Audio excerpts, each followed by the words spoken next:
అదే RTV app వార్తల్ని క్షణాల్లో చదివే అవకాశం ఉంటుంది. ఒక న్యూస్ పేపర్, ఒక టెలివిజన్ ఛానల్ మీ చేతుల్లో ఎప్పుడూ ఉంటాయి.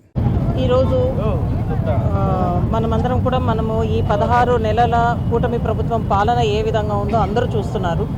జగన్మోహన్ రెడ్డి సార్ తన టెన్యూర్లో 19 నుంచి 24 వరకు 2 ఇయర్స్ కోవిడ్ పోయిన తర్వాత కూడా ప్రజా ఆరోగ్యం పట్ల, ప్రజా సంక్షేమం పట్ల ఆయన తీసుకున్న వినూత్నమైన నిర్ణయాలందరూ కూడా అందరూ చూస్తున్నారు, అందరూ గర్విస్తున్నారు కూడా. ఆయన పాలనలో మేము పనిచేసినందుకు మేమంతా కూడా గర్వపడుతున్నాం. ఎందుకంటే యాజ్ అ డాక్టర్ కూడా మేము గమనిస్తే మెడికల్ అండ్ హెల్త్లో ఎంత గొప్ప సంస్కరణలు కానీ, ఎన్ని జాబ్ ఆపర్చునిటీస్ కానీ జగన్మోహన్ రెడ్డి సార్ టైంలో వచ్చినంత మనం గతంలో ఎప్పుడు రాలేదు.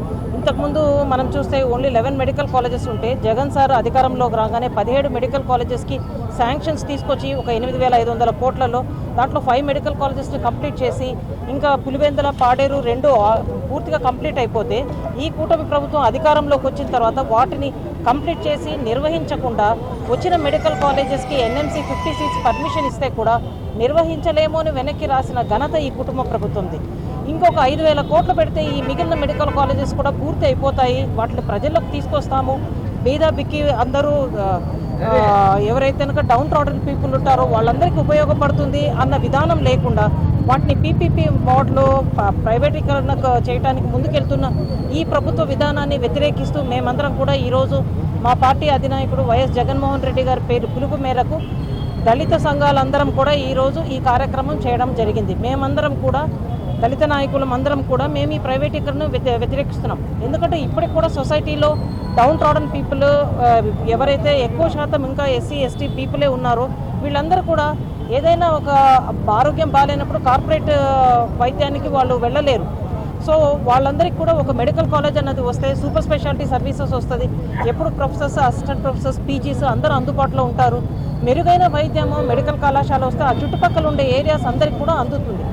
అది ప్రజలకు ఎప్పుడు ఒక గవర్నమెంట్ ఒక సర్వీస్ సెక్టార్లో చేయాల్సిన బాధ్యత గవర్నమెంట్ది. దాన్ని ప్రైవేట్ వాళ్ళకి ఇస్తే వాళ్ళు ఎంతవరకు వాళ్ళకు ప్రాఫిట్ ఉన్నంత వరకు వాళ్ళు చేస్తారు, ఆ తర్వాత ఎవరు బాధ్యత తీసుకుంటారు? సో ఇదొకటే కాకుండా ఒక పేద పిల్లలు వాళ్ళందరూ కూడా ఉన్నతమైన విద్యను అభ్యసించాలంటే ఈరోజు పీపీపీ మోడ్లో పోయినప్పుడు మనకి ఏ విధంగా ఆ సీట్లు వాళ్ళు అమ్ముకునే పరిస్థితి ఉంటుంది. మరి పేద పిల్లలు ఎలా చదవాలి? సో గవర్నమెంట్ డెఫినెట్గా వాళ్ళ డెసిషన్ వెనక్కి తీసుకునే వరకు మేమందరం వైసీపీ పార్టీలో ఎస్పెషల్లీ ఎస్సీ సెల్ విభాగం నుంచి కూడా మేమందరం కూడా పోరాడతాం. ఈరోజు కడప జిల్లాలో మా ఎస్సీ సెల్ అధ్యక్షులు వెంకటేశ్వర్లు అన్న ఆధ్వర్యంలో మేమందరం కూడా ఈ కార్యక్రమం చేయడం జరిగింది. ఇది ఒకటే కాకుండా విజయవాడ నడిబొడ్డులో అంబేద్కర్ గారికి ఇచ్చిన గౌరవం మనమందరం కూడా చూస్తున్నాము. జగన్మోహన్ రెడ్డి సార్ టైంలో అంత పెద్ద విగ్రహం, దేశంలోనే పెద్ద విగ్రహాన్ని పెట్టి అక్కడ ఒక షాపింగ్ కాంప్లెక్స్ ఇవన్నీ కూడా గవర్నమెంట్ నిర్వహించేలాగా తీసుకొస్తే ఈరోజు దాన్ని కూడా ప్రైవేట్ వాళ్ళు నిర్వహించే విధంగా కార్యాచరణలు తీసుకోవడము. యాక్చువల్గా ఈ ప్రైవేట్ మెడికల్ కాలేజెస్ కూడా ఇంత నిరసన వెల్లువెత్తన వస్తున్నా కూడా టెండర్స్కి పిలవడము ఇవన్నీ కూడా మేము నిరసిస్తున్నాము. అంబేద్కర్ గారికి గౌరవం ఇవ్వాలా, అది అంతా కూడా గవర్నమెంటే నిర్వహించాలా. ప్రైవేట్ మెడికల్ కాలేజెస్, ఈ గవర్నమెంట్ మెడికల్ కాలేజెస్ని ప్రైవేటీకరణ మేము నిరసిస్తున్నాము. అది ఒకటే కాకుండా ఈ అన్ని విధాల దాడులు కూడా ఏదైతే దళితుల మీద జరుగుతున్నాయో, సోషల్ యాక్టివిస్ట్ మీద జరుగుతున్న దాడులు అన్నింటినీ కూడా మేము నిరసిస్తున్నాము. ఈరోజు మేము కడప జిల్లాలో దళిత సంఘంలో వైఎస్ఆర్సీపీ విభాగంలోని దళిత సంఘ నాయకులు మేమందరం కూడా ఈ విషయాల మీద మేము పోరాటం చేస్తున్నాం. మరిన్ని వీడియోస్ కోసం ఛానల్ ని సబ్స్క్రైబ్ చేయండి, లేటెస్ట్ అప్డేట్స్ కోసం వాట్సాప్ ఛానల్ ని ఫాలో చేయండి అండ్ లింక్ డిస్క్రిప్షన్ లో ఉంది.